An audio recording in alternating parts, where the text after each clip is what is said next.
And then looking ahead, so, you know, the big issue now that everybody wants to know is what's the likelihood and when will this all happen?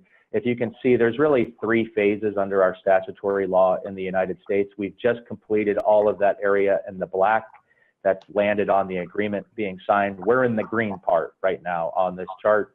And what we are waiting for is that dot right smack dab in the middle, which is the 105 days when the U.S. International Trade Commission will produce a report. That's an economic impact assessment. That report, if you're doing the math at home, was due in the middle of March, but because of the government shutdown, it's been delayed. The deadline is April 19th. The common conventional wisdom is that the ITC will use every day possible. So April 19th is Good Friday. For those of you that practice such things, there may be some symbolism in there. It's also my birthday, by the way. So we think that nothing will happen until about the middle of April. Congress isn't going to do anything until they get that report. And then what happens is that then the bills are introduced into Congress. And if we worked right on time, if this kept schedule, it would be about 20 weeks later that we would see, so sometime in the fall, about mid-September. The question out there is, will we be on time? And I think the overwhelming consensus is there is no way we're going to be on time. This is a Congress that in the U.S. that hasn't kept the lights on for the first part of 2019. So I think the idea that we'll get a trade deal passed. That being said, there's a lot of energy and activity around that. Next slide, please. So as I said just a moment ago, April 19th is the money date. We're also waiting for Mexico, as part of the USMCA, was required to pass its domestic labor reform. Mexico had domestic labor reforms pending that were ready, dealing with unions and collective bargaining and elsewhere, that were basically slowed down dating back to 2017. A requirement in the USMCA was that those were supposed to be passed by January 1st of 19. That obviously hasn't happened yet, but it is under consideration as we speak. We expect that to be done. And the idea there is Mexico has to do what the other parties asked for before the U.S. will even consider this legislation, because the big issues on the table for Congress, and I've listed them there, are labor, labor, labor.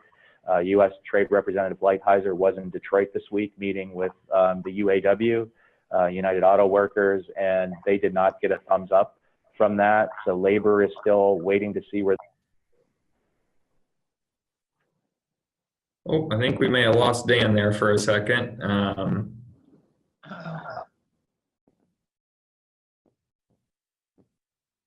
Sorry, guys.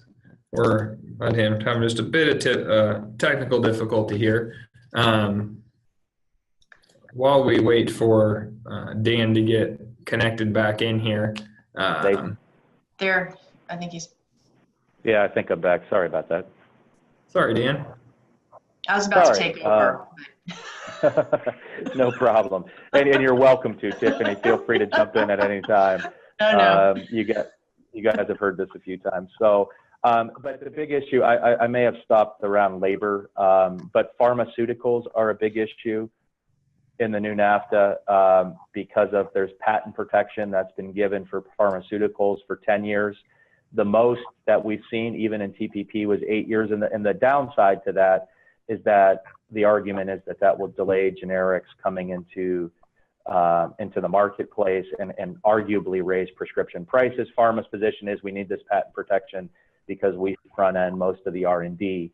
And when you consider that many members of Congress, particularly on the Democrat side, were just elected on an affordable prescription drug mantra, that this is going to become an issue.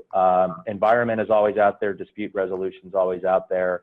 And so right now, the conventional wisdom is that we need 40 to 50 Democrats to get yes, and that would include some Republicans. Our number is actually a little bit higher. We think it's about 75 to 85 votes.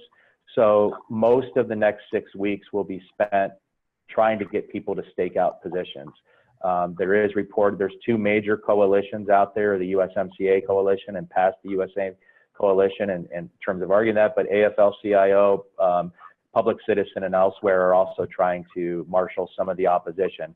And the reality is nobody wants to tank the new NAFTA. The idea is because that would stick us with the new NAFTA if you're on the Dem side, or excuse me, the existing NAFTA. What the left is trying to do is trying to get more provisions in there on labor, pharma, et cetera. So that's all of that to say it's going to take time. So I think the likelihood that we get on schedule or move as fast as we can is very slim. This will spill into late 2019, early 2020, and then electoral politics take over. I'm sure somebody's declared today candidacy, just the way that we're going right now. But we'll see. So next page.